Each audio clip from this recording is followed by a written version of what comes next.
A Justiça da Paraíba reabriu o processo contra Marvin Correia por ter participado da chacina da família paraibana na Espanha em 2016.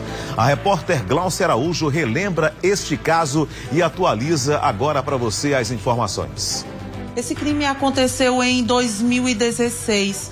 Na época, ele chocou o mundo inteiro, porque a pergunta era quem matou essa família e por que essa família foi morta de uma forma tão cruel e brutal. Na época, Patrick chegou a ser ouvido, mas foi liberado e depois, com o andamento das investigações, a polícia chegou até ele como autor desse crime. Ele explicou que matou primeiro a esposa do tio, depois matou as duas crianças, um de 1 ano e outro de 4 anos, esperou que o tio chegasse em casa, matou o tio, depois ficou com os corpos na casa dos parentes e saiu no outro dia como se nada tivesse acontecido. Patrick, ele foi condenado à prisão perpétua em 2018. Durante as investigações, a polícia chegou até Marvin porque encontrou algumas mensagens que foram trocadas entre Patrick e o Marvin no dia que o crime aconteceu. Exatamente na hora em que tudo estava acontecendo, eles se falaram. E o Patrick chegou a comentar com o Marvin como tinha praticado primeiro os 3 crimes, né? Teria matado a esposa do tio e depois as crianças. E aí o Marvin teria conversado com ele como é que ele podia fugir sem deixar nenhuma pista, e tudo isso foi parar, claro, na investigação, no inquérito. E o Marvin foi ouvido aqui, teve a prisão preventiva, mas foi liberado e contra ele não apareceu mais nada nesse caso. A juíza do caso absolveu o Marvin aqui antes sequer de receber a defesa da acusação, a defesa do réu.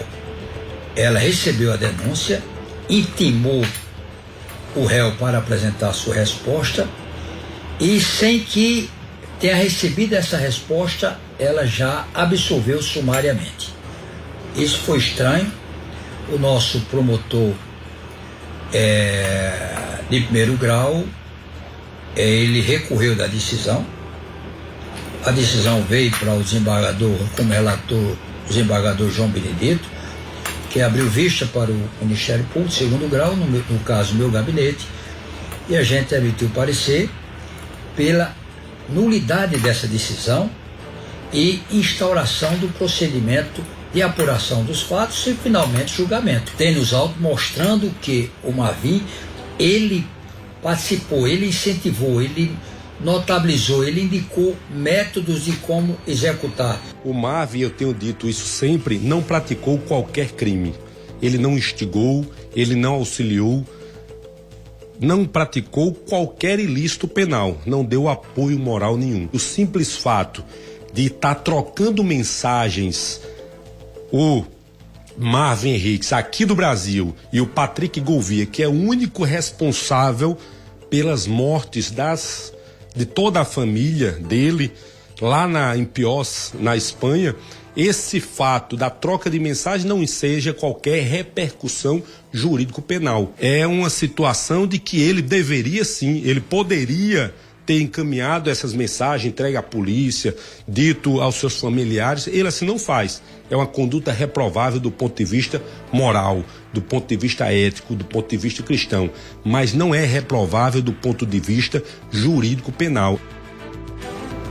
Olha, vejam a diferença, né, entre o que é um país evoluído, o que é um país ali que honra o trabalho da polícia, o que é um país que honra aí a memória das vítimas, né? Esse Patrick aí, né, que matou então os seus familiares lá na Espanha, né? Ele foi condenado a 3 penas de prisão perpétua, né? Por ocasião de ter matado aí o tio e também os primos. Se fosse aqui no Brasil, eu não duvido que ele já estivesse solto, não duvido que ele já estivesse solto. Veja só o que é um país de moral, um país sério como é a Espanha. 3 penas de prisão perpétua. Se esse Marvin lá estivesse, nem que seja de passagem, provavelmente também estaria preso, né? O Patrick também foi condenado a uma 4ª pena de 25 anos de prisão pelo assassinato lá, né, da esposa do tio. Na Espanha, a prisão perpétua acontece por meio de prisão permanente, revisável, que é a punição mais grave existente no país. No caso, a pena pode ser revista. Olha só que coisa interessante, é maravilhoso. A Espanha é um país maravilhoso. Então, pode ser revisada daqui a 25 anos. Ou seja, se esse Patrick, né, vivesse aí, vamos dizer, não tem condições, né? 300 anos ele iria cumprir pelo menos aí, né? Pelo menos aí atrás das grades, pelo menos uns 80 anos. País sério é outra coisa, rapaz, é outra coisa. Vai pra lá, dá uma voltinha lá, vai lá na Espanha, em países aí diferenciados, diferentes aqui do Brasil, vai lá cometer crime e achar que não vai dar nada, como é aqui nesse país, que não é sério, né?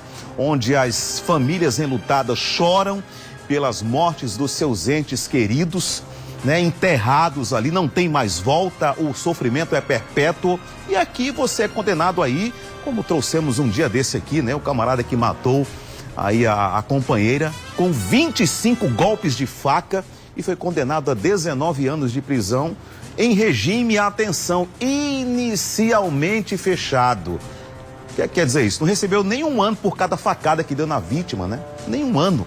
E logo, logo vai estar aí nas ruas. Parabéns à Espanha, a esse país sério que deveria servir de exemplo aqui para o Brasil, para a gente honrar a memória das vítimas, honrar o trabalho da polícia e honrar principalmente o sofrimento das famílias. Quando um indivíduo desse mata uma pessoa, não mata só aquela pessoa, não mata a família inteira, né? Vai conversar com a família aí, desses 3 aí, né, que ele fazia parte da família também, tá todo mundo destruído, né, mas vai sair de lá, né, se sair daqui a uns 300 anos. Parabéns aí à Espanha.